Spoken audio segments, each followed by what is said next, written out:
Okay, so I haven't filmed my Loftanine here in a few days. We've got a lot of stuff put up top there. That's really all the non-essential stuff. There's New Holland TR96 parts up there. There's corn planter parts up there. There's just all kinds of stuff up there. That NutriGuard film is up there. Truck parts, airbags and hoses and other things, that's up there. Of course, you see the John Deere heater is up there. That's winter's just, by the time, winter's about over.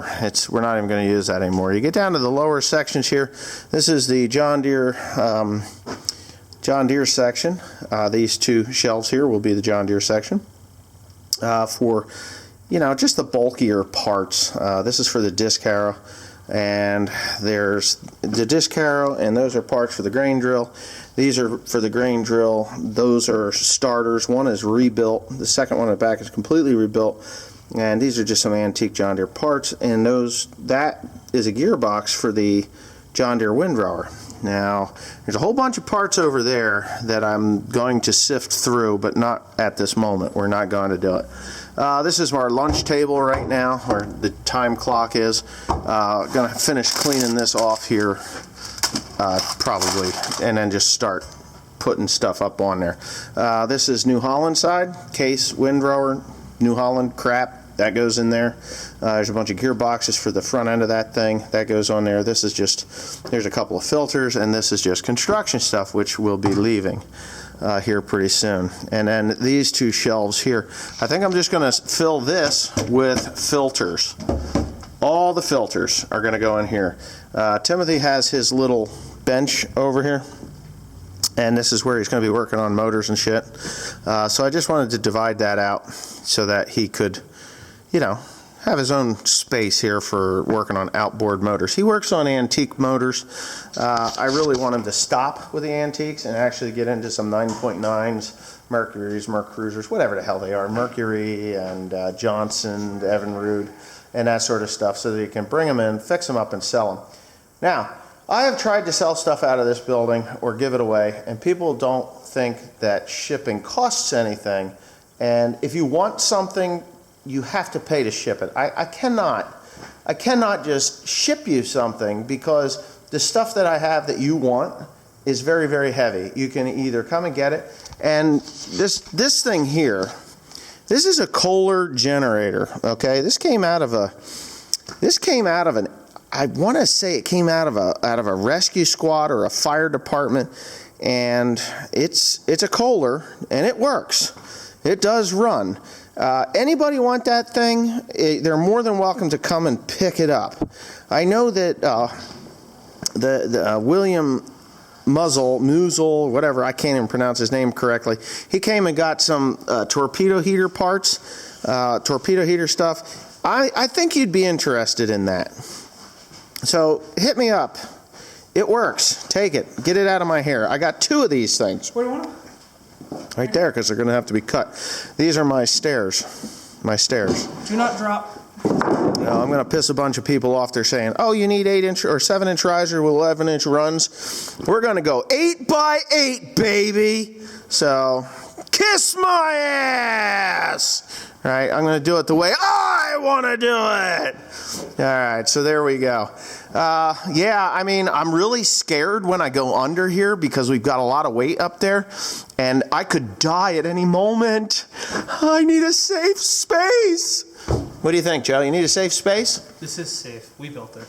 Correct. Thank you. So I haven't finished the front end of it anyway. I got to finish putting these up, these little blocks here, to keep it from actually causing me an ass ache if it does decide to fall on us, which it's not going to fall on me. I guess you could call me Nancy Pelosi. Donald Trump will never be president. He'll never be president. Well, it could never fall, right? I'm not going to have that much weight up there that it's going to fall on me. But if I want to, I'm pretty sure it's not going to collapse. These screws, These screws are good to 1,200 or 1,500 pounds each, right? So when you add one, this is 1,500 pound shear weight, that's 1,500 pound shear weight, that's 1,500 pound shear weight. But when you add them, it adds a percentage more for each one. So this is 1,500, but two of them together add this, it's not 1,500, it increases by like 20 or 30%, and then you add another one which increases another 20 or 30%. So I think I'm okay. I am actually going to throw another one in there because I like symmetric. You know, I think if there's 4 on the front, there should be 4 on the side, and Herpaderp there is handing me a screw. So, well, I'll put it in or you put it in.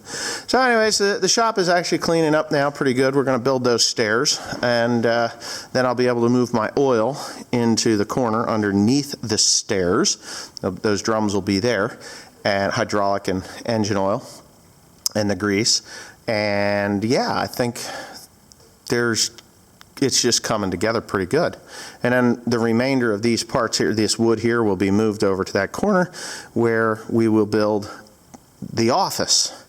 So the office area will still be there, and I'm going to add another bit of storage space above that. I just haven't gotten to it yet, so give me some time. Anyway, oh, and the baler. I haven't touched the baler. I haven't touched it. I bracked it up there. Oh, I did touch it. I did touch it today. So here's something that was rather interesting that I found with the baler. So these tires on a Heston 4910, 4900, or any of the balers that had this size tire on them, the amount of wear is always right here. The centers never wear. But right here they wear. For some reason, there's a lot of flex in this tire, and it wears that out. So I'm looking at the tires before I bought it, and I'm like, wow, there's not much wear on that at all. It's pretty good. They look great. But over on this side, this tire, there's more wear on this tire, okay? Now this tire was low when I bought it. And I thought, you know, a low tire will cause the tire to wear faster.